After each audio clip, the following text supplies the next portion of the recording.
was the verse where Chaitanya said, one is most degraded when he associates with someone who's attached to women. Yeah, yeah. That means that's another verse which Mahaprabhu spoke. Oh, yeah, yeah. And it was in relation to a tyagi or a renunciate going into these two types of association. Try to remember how it starts. I was just remembering the verse the other day.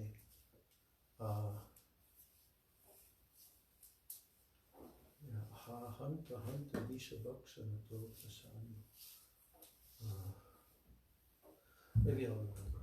Yeah, because it's something like, that is the most degraded person, I think, something like that, right? He's most... Well, in that verse, he's talking about two types.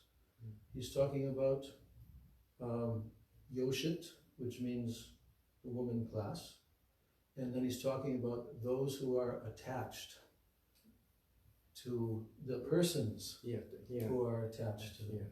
Yes. Both of those. Vishayi, actually he calls it Vishayi. Okay.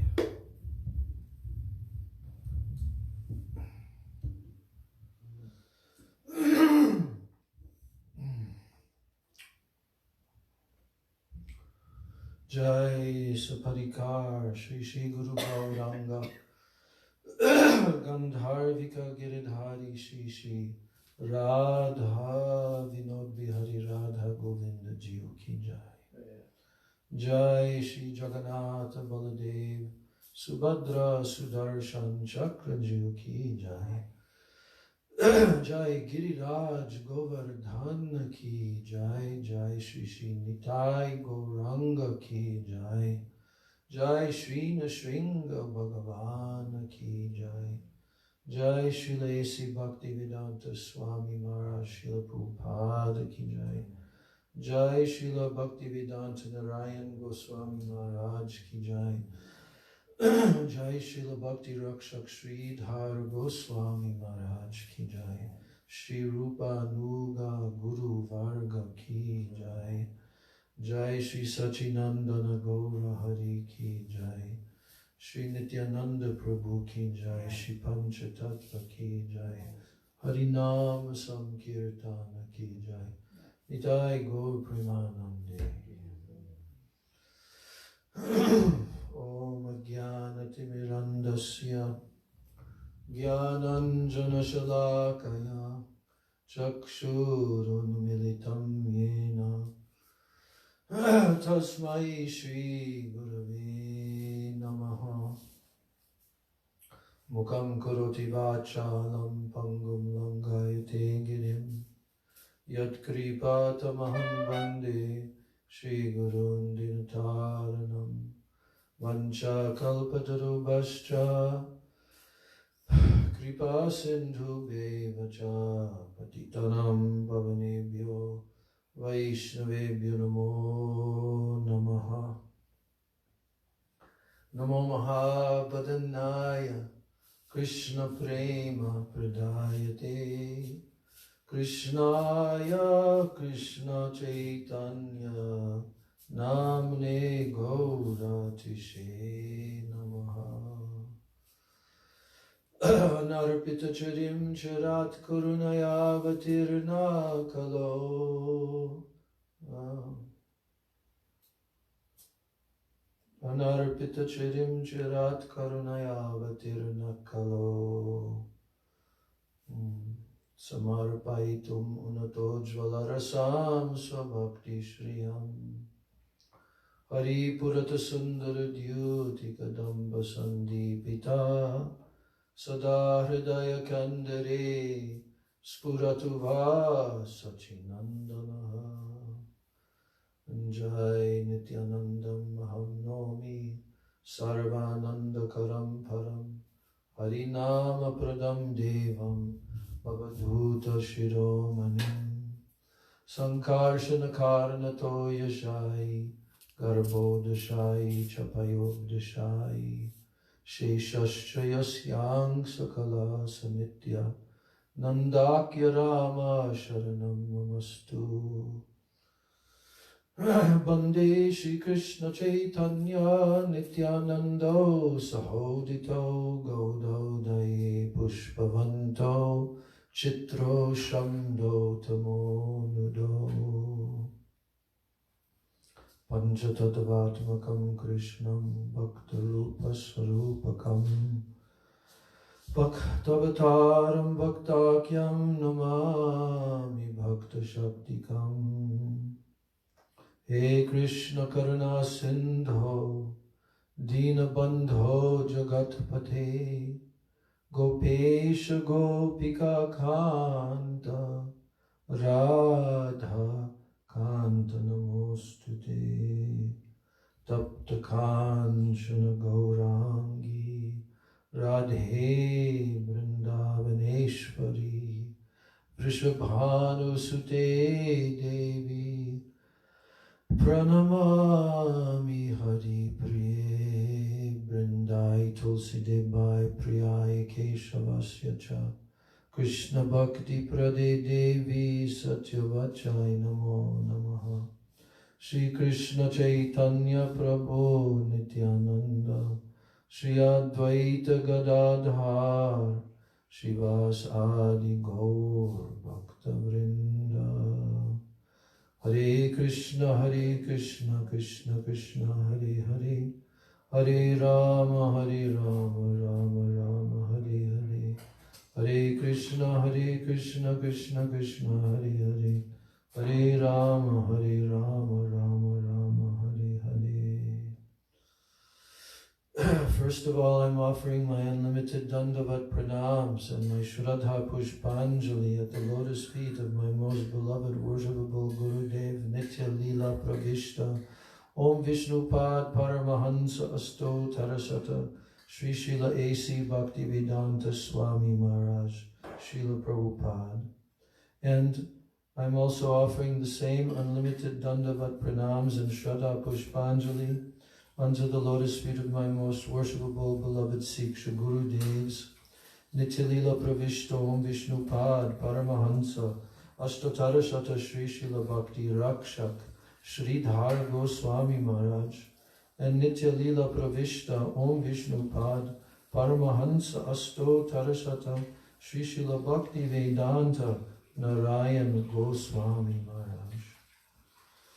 And my Dandavat Pranams to all of my Sri Rupanuga Gauriya Guru Varga, to my Siksha Guru Varga, and my Dandavat Pranams to all of the Vaishnavas and all of the Vaishnavis.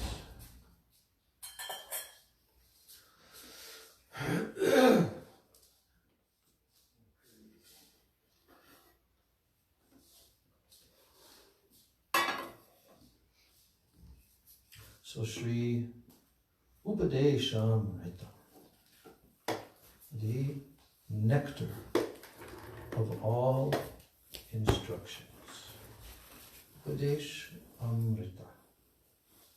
And as our Gurudev also titled, the essence of all instructions, because in the Upadeshamrita there's a verse, the 8th verse, which tells this is the essence of all instructions.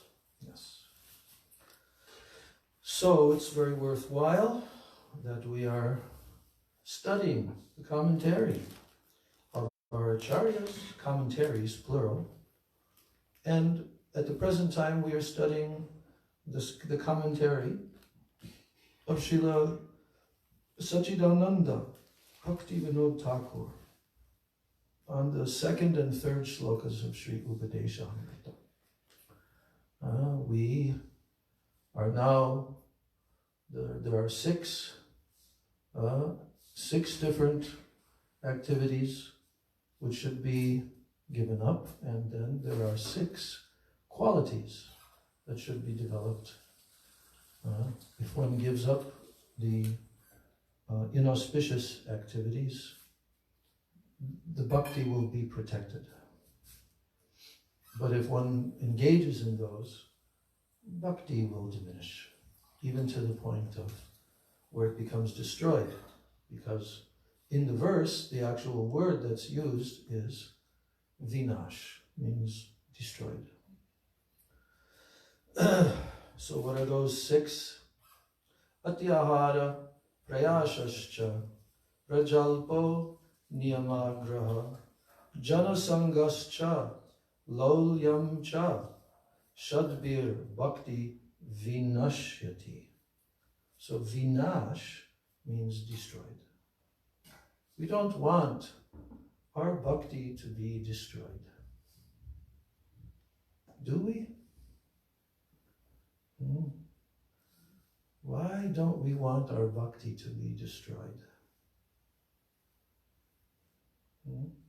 Because it's our only hope for attaining spiritual freedom from suffering and ignoring the Lord. Yeah, that's one of them. That's true. Totally true. What else? Why we don't want our bhakti to be destroyed? I'll give some, you give some. Some reasons. I was going to say there's forgetfulness of Krishna, which Hamsavati said also. And then suffering because of that. Right. So why don't you want your bhakti to be destroyed? They will forget about Krishna. Yeah. Because I want to try to be a disciple of my Gurudev and have a relationship with him.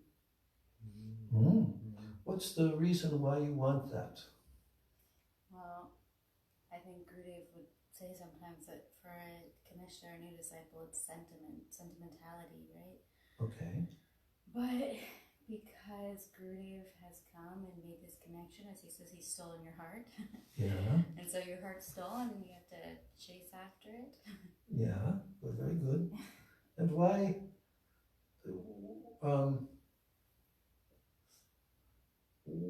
will bhakti becoming destroyed, why will it affect that? Or how will it affect that?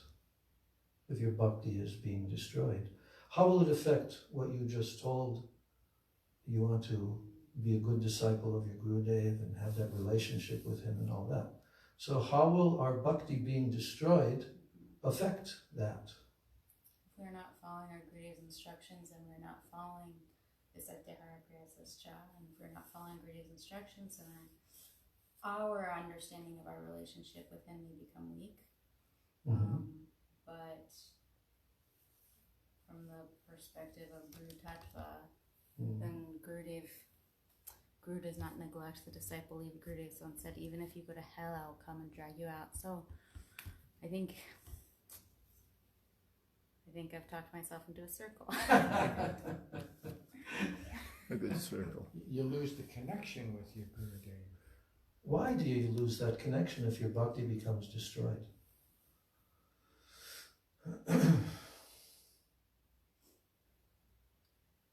Well, you're not following his instructions any longer. So But how is it that by not following the instructions, you lose your connection by bhakti being destroyed? How does that do it? How does it happen? Yeah, how does that happen? I'm not trying to be complicated, no. but I'm trying to churn the topic. Yeah, I'll take a guess at it. That in the spiritual world, everything's pointed to Krishna.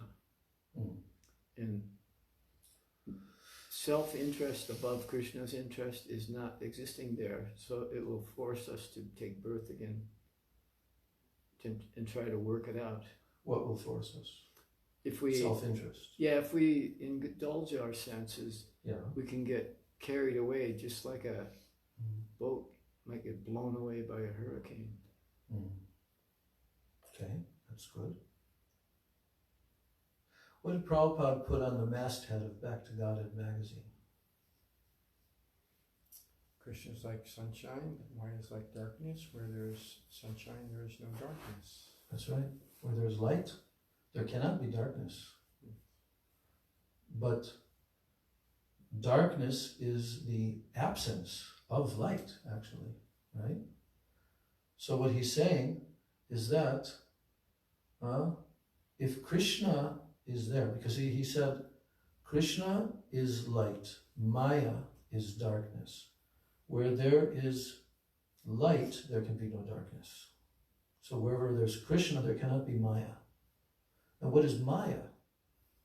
Maya is what? Forgetfulness of Krishna, right? Yes. And as Hansagati Prabhu said, it is the loss of connection with Krishna, right? What did you say again? That we'll be absorbed in our own self-interest rather than Krishna's Lord's. Right, and self-interest is not a good thing, right? Self-interest? True self-interest. Swarta means self-interest. True self-interest. And what is that true self-interest? This is a very important part of our Siddhanta. Yeah. Prahlad Maharaj told that. To depend fully on the spiritual master and God. Yeah, you know that one verse from Prahlad Maharaj? Nate vidu svarta gatim hi Vishnu. Does that sound familiar? Prahlad Maharaj telling Hiranyakashipu, he says, Nate vidu svarta gatim hi Vishnu. Means he's talking about the conditioned souls. He says, they do not know. Na te vidu. That means they do not know. Svarta gatim. Now, svarta gati is translated as the gati or the goal of svarta. Svarta means self-interest. Swa-arta. Like dharma arta, kama moksha, arta, swa arta. What does arta mean? It means our necessity, our necessities. Sometimes it's translated as economic development. Dharma arta, kama moksha. But arta means what is needed, what is necessary, our needs. Swa arta, what is our greatest need? What is our greatest self-interest? And in that first line of the verse, Prahlad Maharaj is saying, Nate vidu svarta gatim hi Vishnu. They don't know that the goal of their true self-interest is Vishnu, Krishna. He is our ultimate self-interest because he's actually the self of our very self. You see? He's also called that in many places in the Bhagavatam. The soul of the soul. So we cannot imagine in our conditioned state how much necessary is this relationship. It is the ultimate need, right? Ultimate need. But the word swarta, meaning self-interest, we also read that yesterday. Bhaktivedanta Thakur was saying that swarta, in connection with our own sense gratification, separate from consideration of Krishna, that is very, very dangerous. When we act for our material self-interest. And that's what keeps the conditioned souls rotating in the cycle of birth and death, life after life. So the human form of life is for learning, to learn this transcendental knowledge and truth from a representative of the Lord, the bona fide, pure devotee spiritual master, who enlightens us to the real self-interest. Because he is living in that realm, whether he's here in the material world, in the spiritual world, on any planet, he is only fully absorbed in Krishna, because the pure devotees know, they've experienced, they taste it 24 hours a day, how serving Krishna, love for Krishna, is the most sublime, the most rewarding, the most ecstatic existence that can be experienced, right?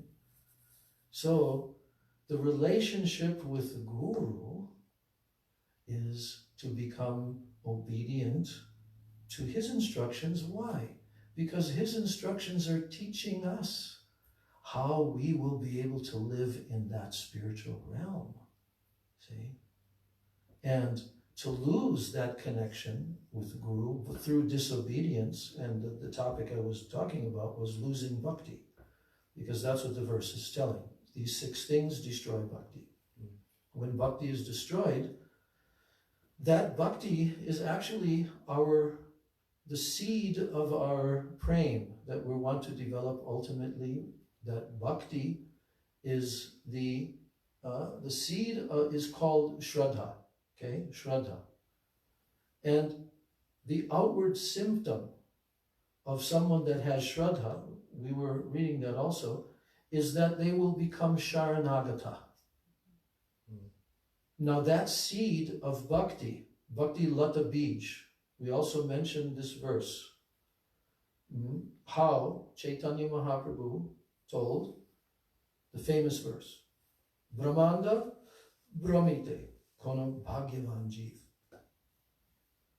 Bhagyavan Jeev means fortunate Jiva. So Brahmanda Brahmite, Erupe Brahmanda Brahmite, means that there are unlimited jivas who are continuously wandering in the universe. Brahmanda means universe, and Brahmite means to wander. That's been the story of our existence for millions upon millions of lifetimes. Only a seriously and deeply thoughtful person, upon hearing the Vedic knowledge and truth from a bona fide spiritual master, will receive this in his heart and then understand, oh, yes, this is what I must do. I must do this. Now, there are obstacles. A lot of the obstacles are coming from our own previous anarthas, from previous lives. And there are somewhat obstacles. But there's a solution. We can become purified from those obstacles by doing what? Nashta praeshu abhadreshu nityam bhagavata sevaya. Right? Bhagavati uttama shloke bhaktir bhavati naishtiki. By this, then bhaktir bhavati naishtiki. Bhakti to Bhagavan, it will automatically come. Naishtiki means firm, nishta. Okay. So when we first come to the lotus feet of Guru and Vaishnavas by the mercy of Krishna, then by hearing from them, that spark, that shraddha, the bhakti lata bij is implanted, and it stimulates our shraddha. Now when we say, like you mentioned, that become weak, right? And that was one of Gurudev's concerns. He expressed that many times.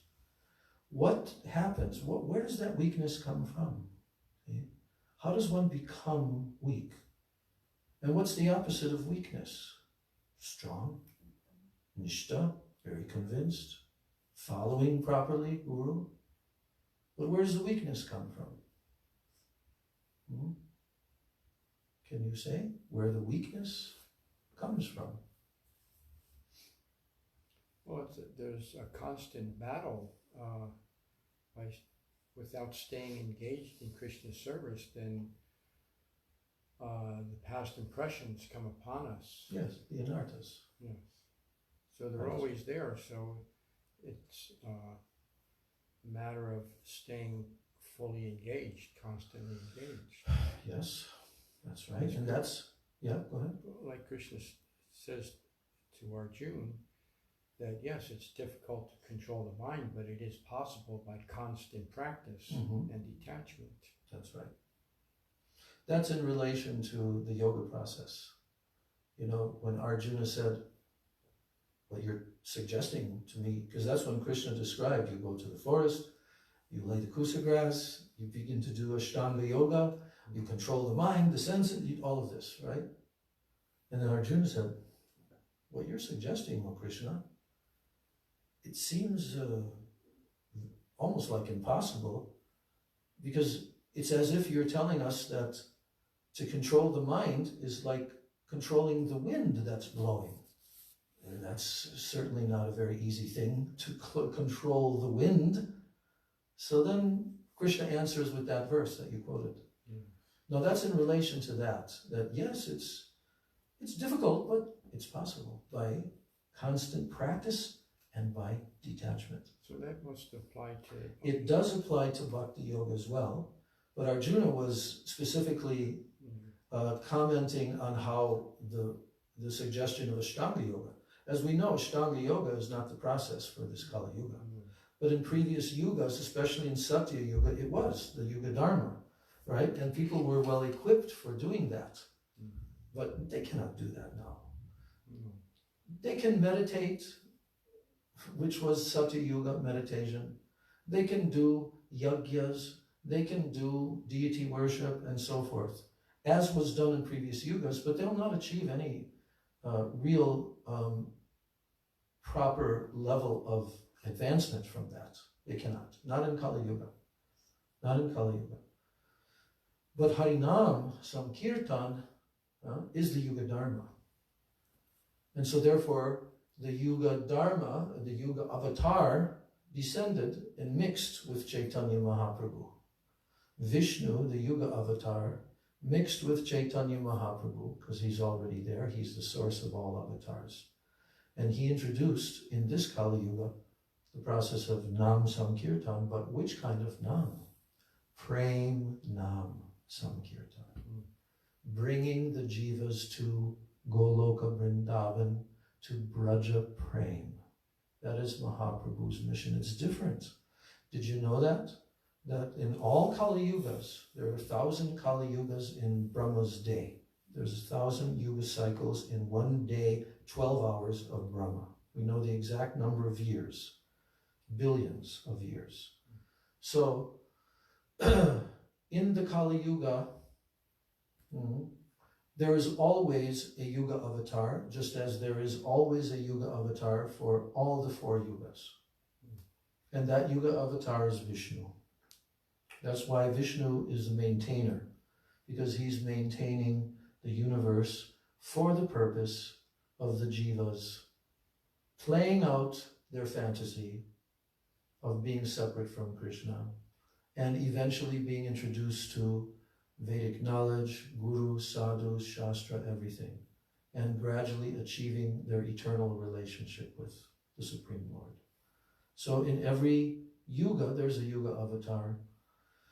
And in every Kali Yuga, the Yuga avatar does preach this process of chanting holy names.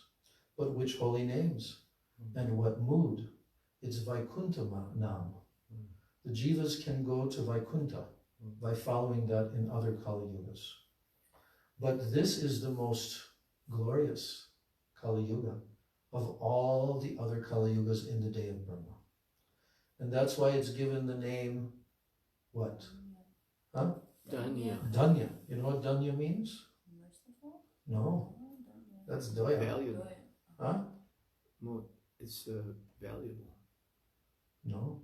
That's not the direct meaning, but it is. Danya, glorious. Danya, Danya, Kali Yuga, Danya. Our acharyas have sung. How glorious, how fortunate. This is the best of all times. In the Kali Yuga that we are currently in, wherein Krishna himself combined with Srimati Radhika, the source of all avatars and incarnations, has descended to give that which was never given before. Yes, we have to learn and believe this, because it's true. Yeah. Would you mind explaining the difference between, or the importance of the congregational chanting of the holy name? I was reading Srila Bhaktivedanta Thakur's commentary in Shikshastakam, and he was talking there about how it's the congregational chanting of the holy name. So what takes place when there's a congregational chanting versus someone sort of just chanting alone? Well, the term Sankirtan has a couple of meanings. Samyak Kirtan. Sankirtan. Samyak means complete, and Kirtan means glorification. But also Jiva Goswami has explained, because that word is there in the Sikshastakam, first shloka, Chaitudarpana Marjana. And at the end it says, Param Vijayate Shri Krishna Sankirtan. So, it doesn't always refer, because Sankirtan means bahu, many persons together doing kirtan. That is the Yuga Dharma, congregational chanting. But the word Sankirtan, it also refers to complete kirtan. So, in that connection, complete kirtan is referring to the most elevated bhavak, bhakta, rasik, Vaishnava, who in extreme moods of separation and so forth is chanting the holy names. Like the ultimate, the gopis, the gopi Gita, and they're all kirtan, right? So that is the significance of Sankirtan. Both should be done in the Kali Yuga. One's own chanting, but also congregational chanting has more potency. There are many quotations. We can also bring those up and study the quotations by our acharyas, especially Jiva Goswami has highlighted this. That not only that, but because this is the Dharma in the Kali Yuga for the jivas to achieve perfection, therefore the other limbs of bhakti, there are 9 limbs, and the limb of kirtan must accompany the performance of the other 8 limbs in order for them to be fully successful. And kirtan should always be there. Anything more on that? Thank you. Yeah. It says bhakti is destroyed by these items, but there's verses in the Bhagavad Gita and the Srimad Bhagavatam saying that, if you make whatever advancement you make, you never lose. So when they say destroyed, do they mean like covered for some time? Yeah, it's mostly referring to currently in this life, in this body, if somebody is earnestly trying to become a devotee and advance in the pathway of pure bhakti, performance of pure bhakti. So that effort is gradually meant to become a constant effort. 24 hours. It's like the verse in Srimad Bhagavatam, Savai pungsam parodharmo yato bhaktiradhoksaje ahoituki apratihata ye atma suprasidati. One of the first verses in the 2nd chapter of Bhagavatam. So what is it telling there? That Savai pungsam parodharmo yato bhaktiradhoksaje. The supreme dharma of the jiva is to perform what? Ahoituki apratihata. Bhakti to adhoksaja, to the supreme transcendental Lord. And that bhakti should be causeless, not motivated. That's called ahoituki bhakti. And it should also be uninterrupted, apratihata.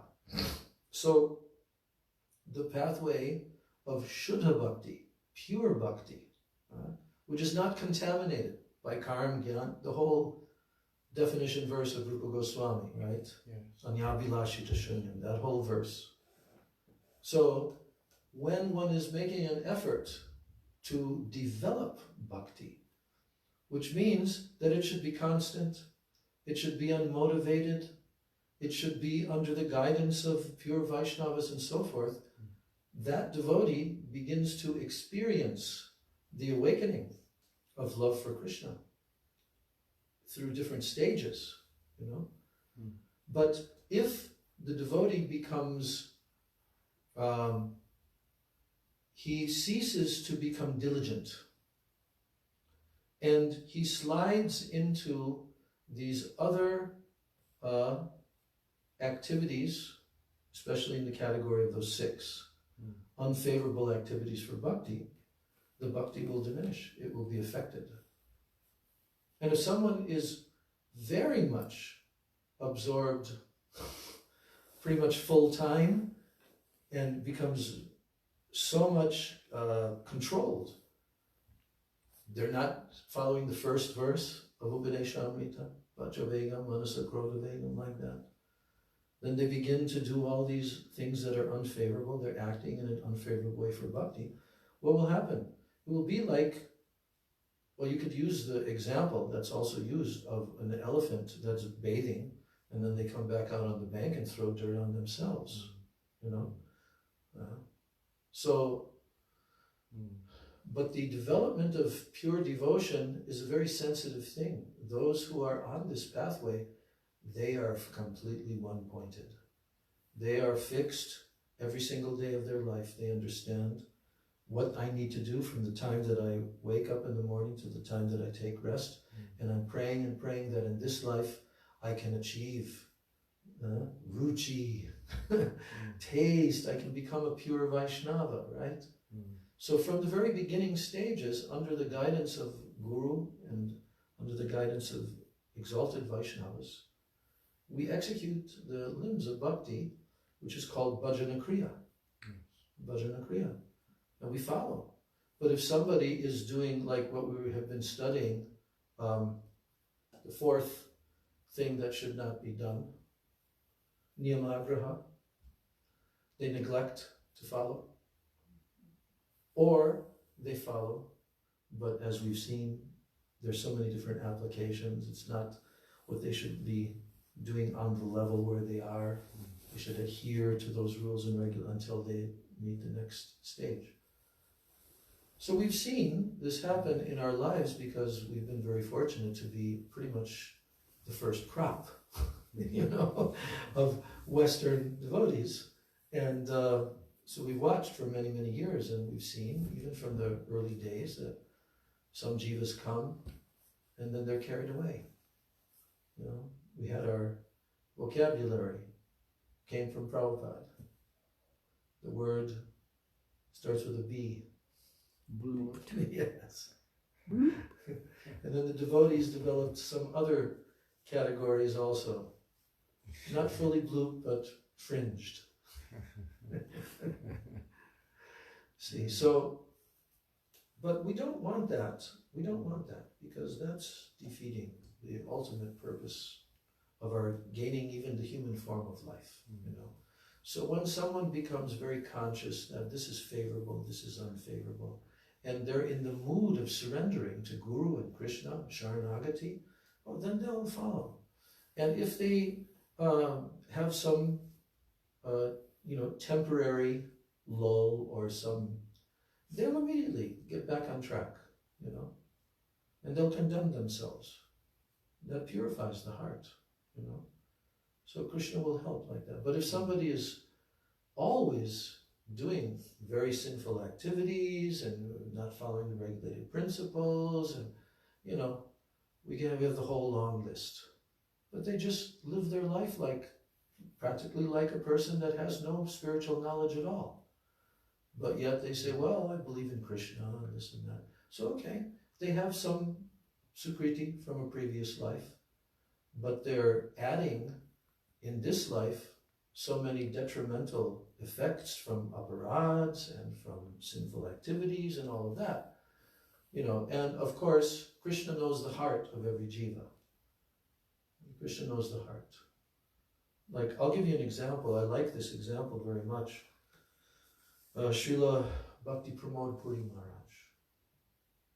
So Srila Bhakti Pramod Puri Maharaj, he was very well known for never wanting to hear anything about a Vaishnava who left, kind of, you know, who left. persons would come, oh, this Vaishnava left, he's doing this. He wouldn't even respond, Srila Bhakti Pramod Puri Maharaj. You know what he would say? He would say, we don't know, we cannot see how much in his heart he is crying for Krishna. So Krishna's in the heart and he knows everything. Yes.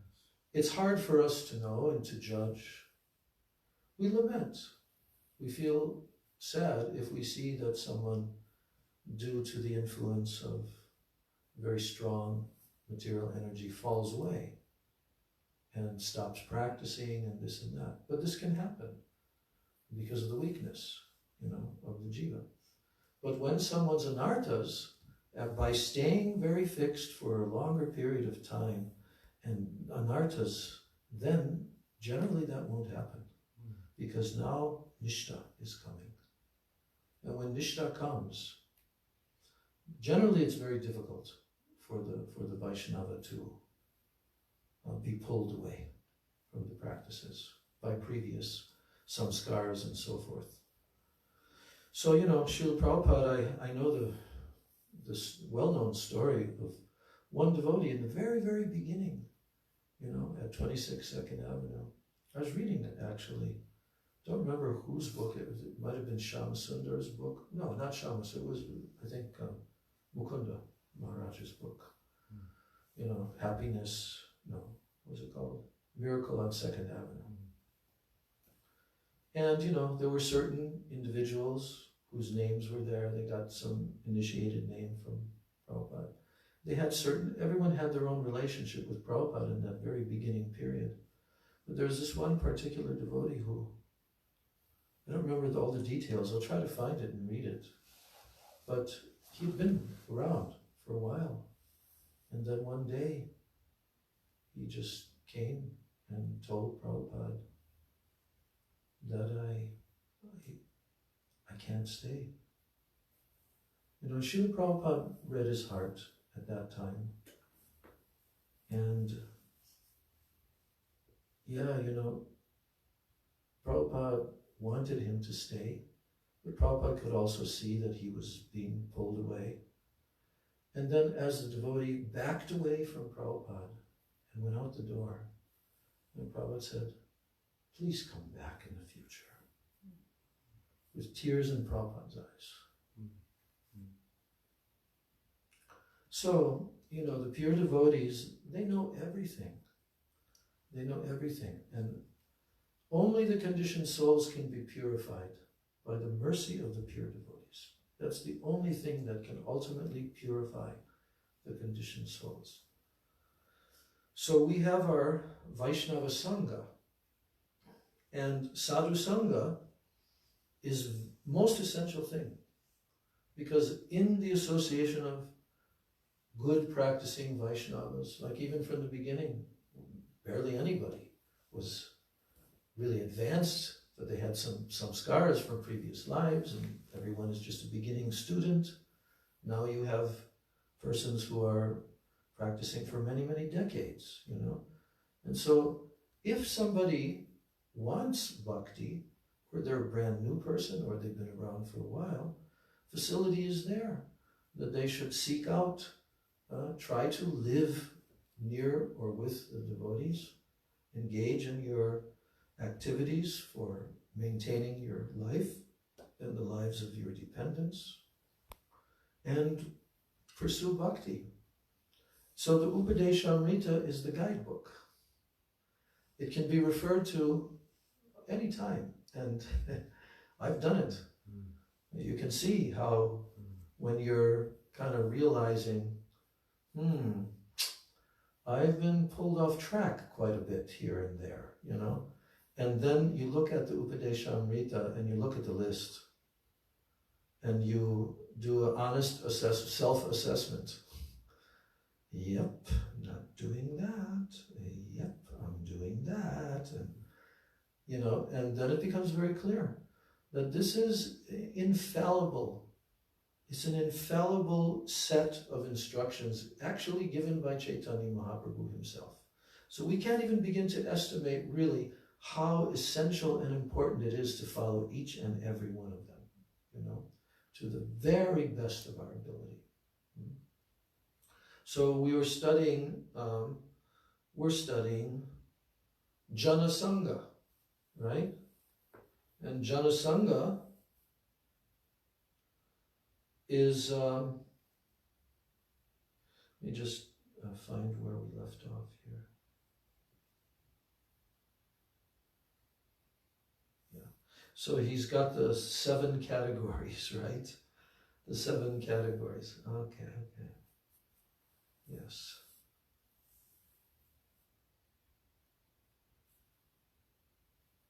Well, let's just read the names of the 7 categories again.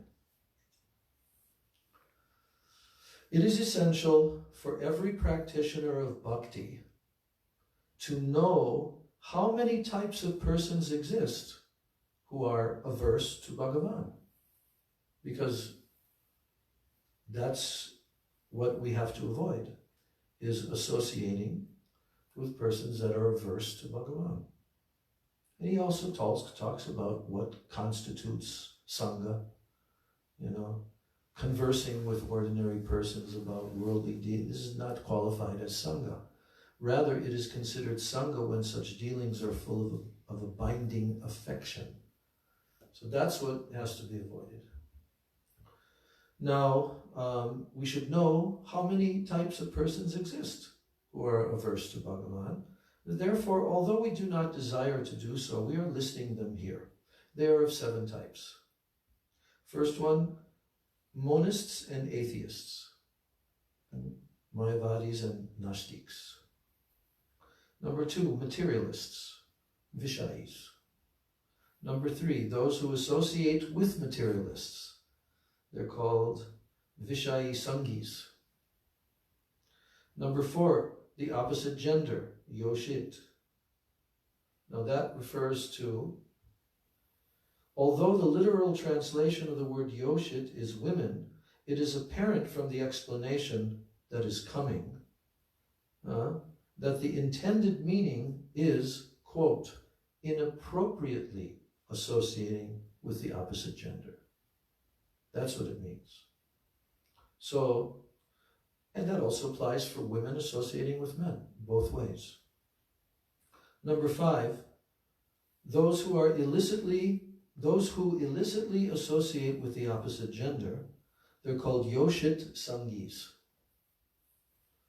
Number 6, those who make a show of following religious principles, Dharma Dvajis. And number 7, uncivilized and foolish persons of atrocious conduct.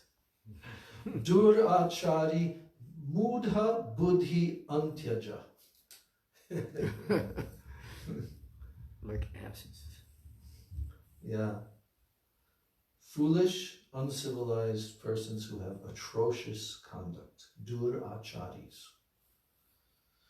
So we read about the monists and the atheists, the Mayavadis and the Nastiks. That we read about that category. We read about the materialists, association of Vishayis. Okay.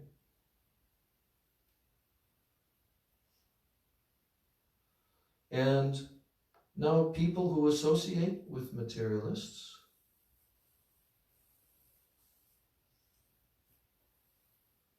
okay, yeah, I think we left off on, we read the first 2, and now we're on the third one, people who associate with materialists.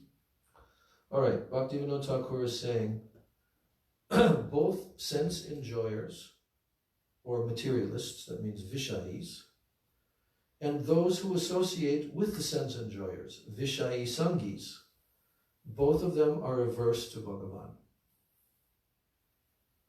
One who associates with a materialist is in fact a materialist himself, because he constantly meditates on sense objects. There are some persons who are not so much sense enjoyers themselves, but who take great pleasure in associating with sense enjoyers. The one should not associate with such persons also. Why? Because one will quickly become a sense enjoyer. You know how Prabhupada used to say, if you associate with a drunkard, you become a drunkard? Right, remember?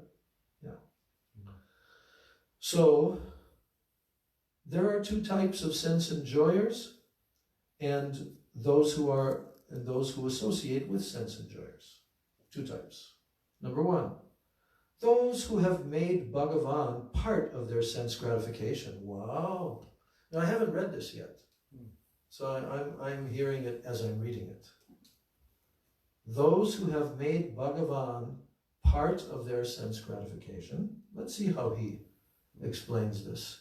And the second kind, those whose sense gratification is for Bhagavan. Okay, so these are these are two types of sense enjoyers, Vishayis,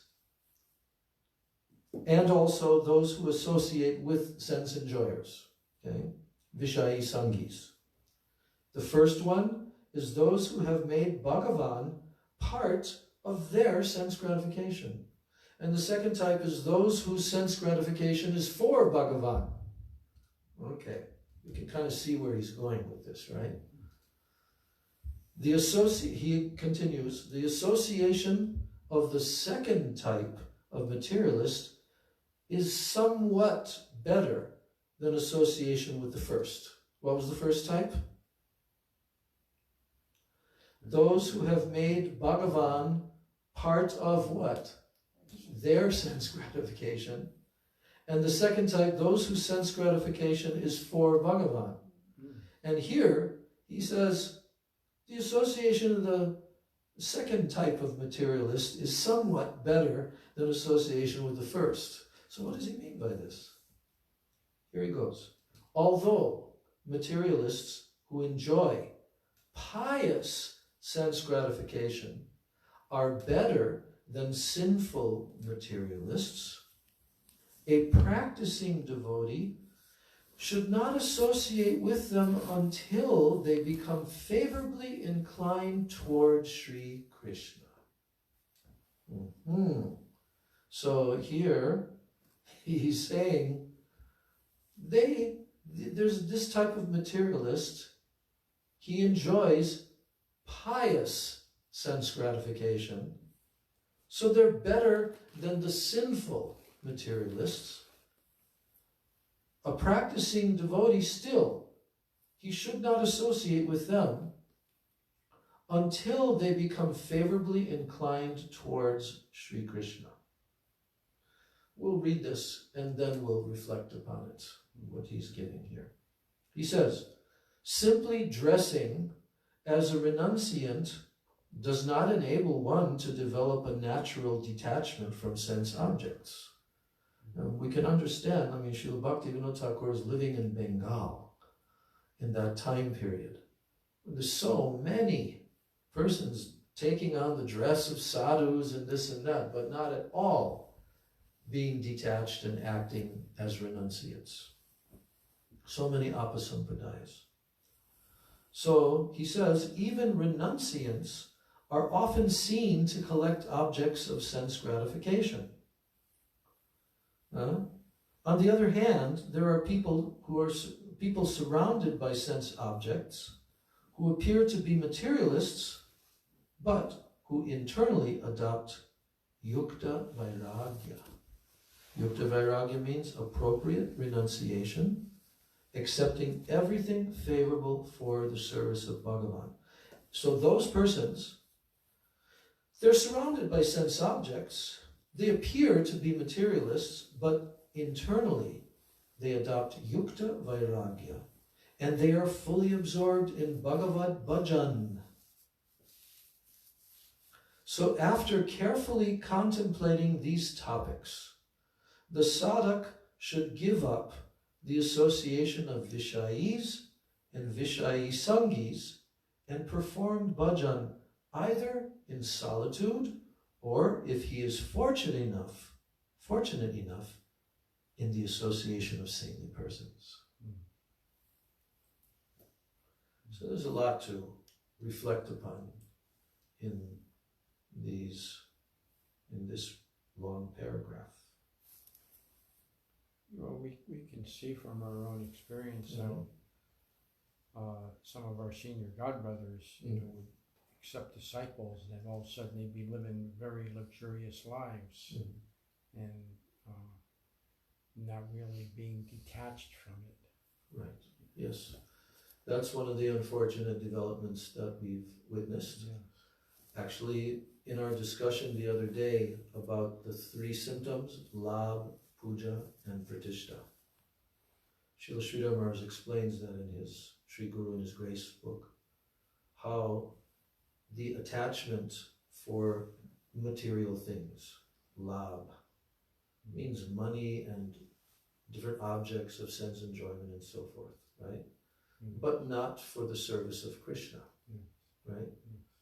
So we've seen that exhibited in very unattractive ways, put it mildly, but that's because of offenses, because of anarthas, because of rejecting high sadhu sangha and desiring especially pratishta, followers, pratishta, the whole thing. But no one can maintain their bhakti if that's their objective. They cannot. They'll be pulled down by Maya. In that book you're mentioning, Guru and His Grace, they forget that they're servants. Because a guru, he's serving his disciples. He's the best servant. Yeah. So they forget their position of being a servant. Yes. They think that they're the recipient of worship. Even a guru. There's a statement by Bhaktisiddhanta Saraswati Thakur many, many years ago when I was faced with the ultimate choice to stay or not to stay in the institution. I was being confronted, that whole story of mine. And I could understand at that point, by reading Sri Guru and His Grace, many, many instructions took root in my heart at that time. And I could understand that this desire for pratishta, this was gradually developed in persons over time.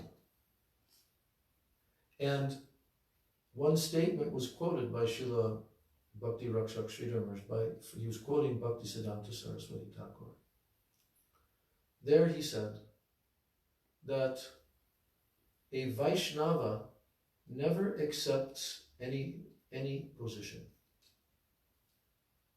Meaning, the Vaishnava has only one designation. Is only one designation, Krishna Das, Vaishnava Das, Guru Das. That's all. He never accepts any position. So Bhaktisiddhanta Saraswati said, if a Vaishnava, if a person thinks that he has become Guru, if he thinks like that, now I'm Guru, then, what did he say? Then he becomes Guru. Instead of Guru, he becomes Guru. In Bengali, the word Guru means cow. Bull. No, it means cow. Guru? Guru. Yes. Guru, in Bengali language. So, meaning that a Vaishnava, he never thinks or feels, now I'm Guru, or conducts himself in that way. He always feels, I am servant. I am servant of my Guru. Like Prabhupada, how anyone can be as humble? He's done this incredible, miraculous seva. But on the appearance day of his spiritual master, he's lecturing and saying that actually I have not done anything. It is all the mercy of my Guru Maharaj, and he has sent all of you. You are actually the representatives of my Guru Maharaj, and you are helping me so much. Then he breaks down in that lecture, because you are helping me to serve the order of my Guru Maharaj. Thank you very much. You see? But this is how the pure devotees feel. So, like this, there are so many different types of materialists, and there's also pious materialistic persons. But actually, he's telling here, after carefully contemplating these topics, the sadhaka should give up the association of Vishayis and Vishayi Sangis, and he should perform bhajan, either in solitude, or, if he is fortunate enough, he should perform bhajan in the association of saintly persons, sadhu sangha. So,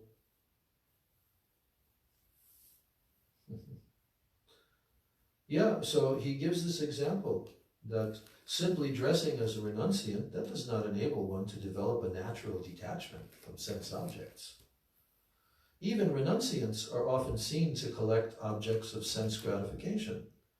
But on the other hand, there are people who are surrounded by sense objects, who appear to be materialists, but who internally they adopt yukta vairagya, and they are fully absorbed in Bhagavad bhajan. So, that means genuine Vaishnavas, even in Madhyam level, right? They're living in that way where they are not attached to the sense objects. They may be in household life, this, that. I mean, we have the highest example, Pundarik Vidyanidhi. Yes. But he's not even, he's like, Maha Bhagavad. He's direct associate, descended down. But he showed that. Even Gadadhar Pandit became a little bewildered. This is all Leela, To show. Yeah. To show. Yes, to show. Okay, we've gone over the time, but we had a good discussion, and tomorrow we're going to discuss the fourth and the fifth type out of the seven, which is the opposite gender and those who illicitly associate with the opposite gender. That's a big one. So we'll discuss that tomorrow. And what time, Pacific time, will that start? You mean California time? Yeah. Generally we're starting at the latest at 7:30, but we're shooting for 7:15 p.m. 7:15 p.m. For the benefit of our listeners. Yes, for the benefit of viewers. our listeners. We have at least 5 phones. My pranams to all the Vaishnavas who are tuning in across the globe. Hare Krishna. Gaur Premanande. Shri Upadeshamritam ki jai. Shri Rupa Goswami Pada ki jai. Jai Srila Bhaktivedanta Thakur ki jai. Shri Rupa Nuga Guru Varga ki jai. Ananta Koti Vaishnava Vrinda ki jai. Samagata Gaur Bhakta Vrinda ki jai. Nitai Gaur Premanande. Hari Hari Bol. Hare Krishna, Krishna Krishna, Hare Hare. Bolo Hare Krishna, Krishna Krishna, Hare Hare. Hare Rama, Rama Rama, Hare Hare. Hare Rama, Rama Rama, Hare Hare. Hare Krishna,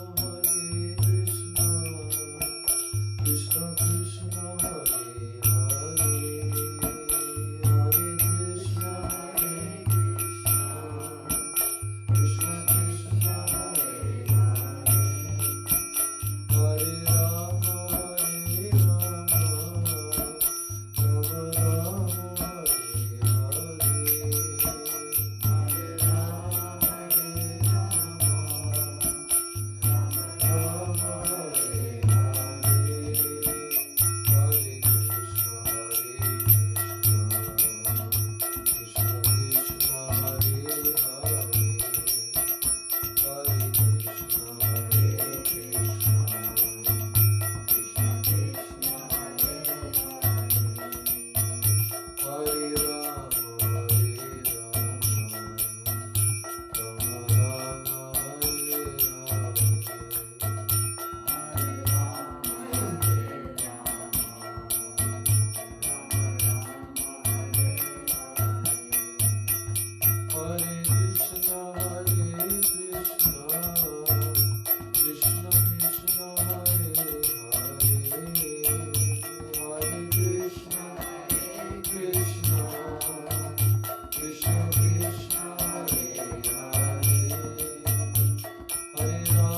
Nitai Gaura Premanande Hari Hari